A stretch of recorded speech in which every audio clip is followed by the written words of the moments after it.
I medici l'hanno definito un miracolo veneto, un intervento chirurgico di 20 ore, 50 professionisti dell'azienda ospedale Padova impegnati in sala operatoria, una nuova frontiera della chirurgia. Per la prima volta in Italia e in Europa, infatti, l'equipe del professor Umberto Cillo ha effettuato un trapianto di fegato innovativo. Sono state prelevate 2 parti di fegato da 2 donatori viventi e inserite in un unico paziente. In assoluto siamo i primi per trapianti a livello nazionale, lo dobbiamo a questi eccezionali professionisti, ai loro team, e ancora oggi un altro grande primato a livello nazionale. Sono molto orgoglioso di questa realtà dell'azienda ospedaliera universitaria di Padova.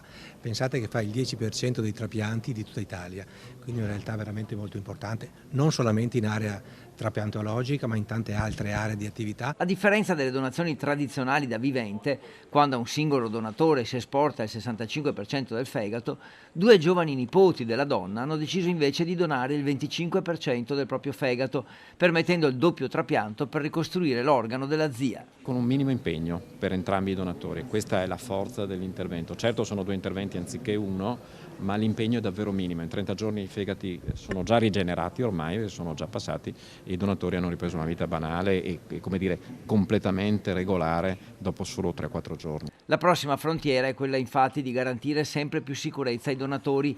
Tanto più i donatori sono sicuri, tanto più avremo chi si mette a disposizione del prossimo e garantisce una speranza ai pazienti.